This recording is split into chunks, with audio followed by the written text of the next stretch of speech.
నమస్తే, welcome to whistle. నేను మీ స్వాతి.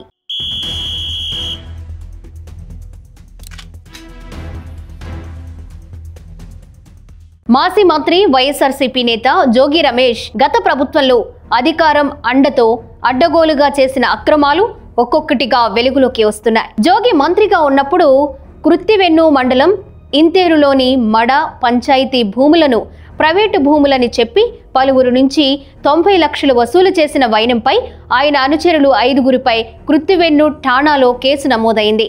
నరసాపురానికి చెందిన తమ్ము కళ్యాణ్ కుమార్ ఫిర్యాదు మేరకు కృత్తివెన్ను జెడ్పీటీసీ మైలా రత్నకుమారి, జోగి ప్రధాన అనుచరుడు శ్రీనివాస్ రెడ్డి, మైలా రమేష్, మైలా మహేష్ రాజు, వై వెంకటరాజుపై ఐపీసీ సెక్షన్లు 420, 386, 506 రెడ్ విత్ 34 కింద కేసు కట్టారు. 12 మంది నుంచి 90 లక్షలు లాగేశారు.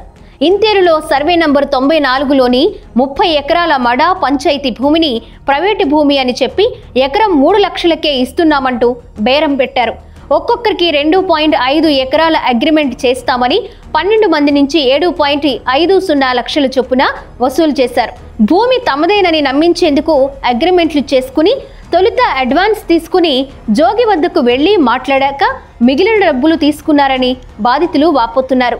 నెలలు గడుస్తున్నా రిజర్వేషన్ చెయ్యట్లేదని కృత్తివెన్ను తహసీల్దార్ కార్యాలయంలో భూముల గురించి విచారించారు.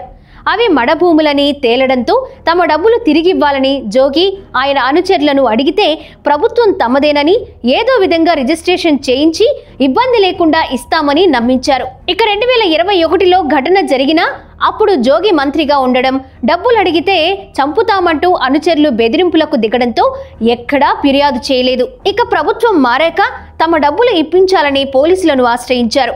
దీంతో జోగి రమేష్ ఆయన అనుచరుల అరాచకాలు వెలుగులోకొచ్చాయి. ఆధారాలను బాధితుడు పోలీసులకు అప్పగించారు. త్వరలో జోగి పైన కేసు నమోదు కానుందని సమాచారం.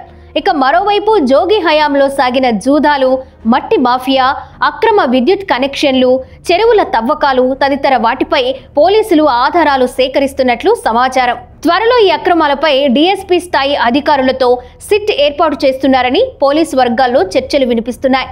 మరోవైపు నకిలీ మద్యం కేసులో ప్రధాన నిందితుడు జోగి రమేష్ ఎమ్మెల్యే, మంత్రిగా ఉన్న సమయంలో పెడనలో జూద శిబిరాలు పెద్ద ఎత్తున నడిచాయన్నట్లు గతంలోనే వెలుగులోకి వచ్చింది. రోజుకో చోట శిబిరాలు ఏర్పాటు చేస్తూ అక్కడికి పక్కా ప్రణాళికలతో జూదదారులను తీసుకెళ్లేవాళ్లని, జూదం అంటే పెడన అన్నట్లుగా మార్చేసినట్లు అధికారులు తెలిపిన సంగతి విదితమే.